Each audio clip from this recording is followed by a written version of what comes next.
Okay, just basically want to show how easy it is to do the forks on these. I already did this side just to know exactly what to do. I pull off the dust cap. You go inside, you reach, and there's a little spring in here.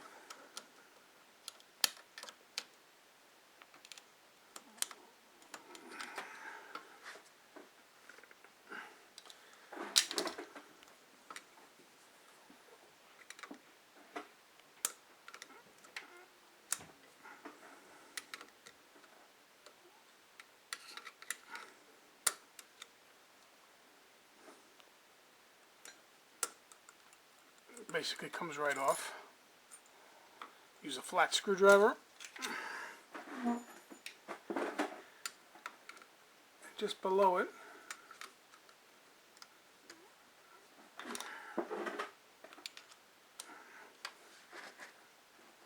there's a washer. Now, aside from today, I've never done this before.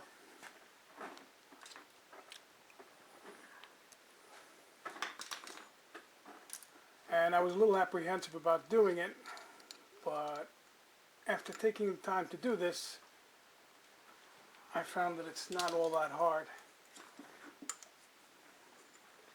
I use magnets.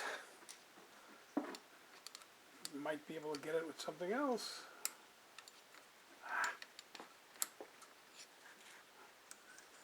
Slide that up. What you see in here now is just the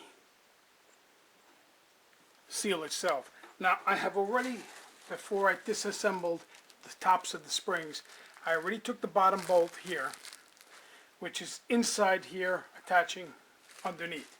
Once this is out, you've got the clip out. Basically the only thing holding this together is the pressure. So give it a little yank.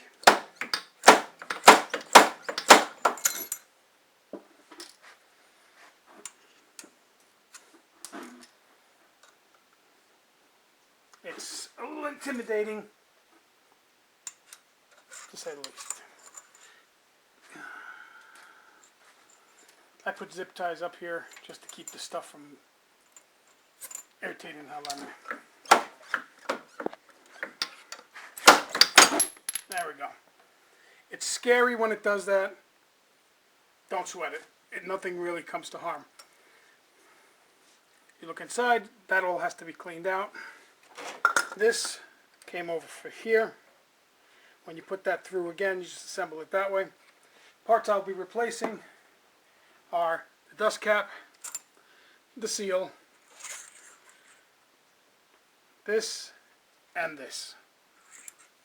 Now I've been leaking so bad, which started out as a little dribble and turned out to be losing half the fork oil in this one over here. I'm doing the other one just because, hey, it has to be done. I do have the parts. I mean, basically what I saw was it was a little nick. It was a little nick in the seal. And if I ever find the parts that here they are. I'll see if you can get it into this.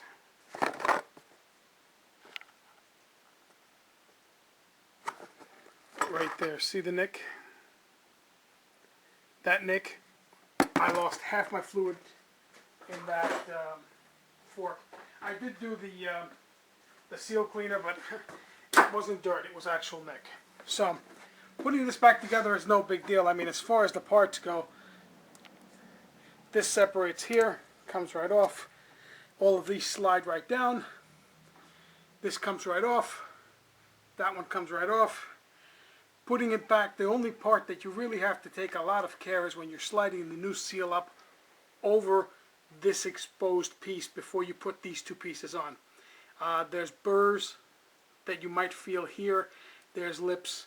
If you take your time, oil it up real good, it'll go right in. I'm going to cut now, clean this all up, and then I'll go back to it and show you how it's all assembled. Okay, just to give you a quickie, this just opens up like this, slides right off. All three pieces come right down. the seal. If you notice, I mean, this is a good seal. I'm just changing it because I figure I'm going to do the right one. I might as well do the left one. It slides right off real easy, but here, about here, it just drops because it tapers down. Now all of here you'll feel ridges, and around here, around these holes, you might feel some burrs. Getting it off is not a big, I mean, you can yank it right off, but just I was trying to get the feel. And what I found out is when I soak it and twist it, it comes off and goes back on. You just have to be very careful. Remember, the new seal is a lot tighter. It's a lot cleaner. As you see, this one has no nicks, no cuts. It didn't leak. But, you know, it's probably the original seal from '84. Might as well change it. I've got the new ones. And once I clean this all up, we'll go through the reassembly process.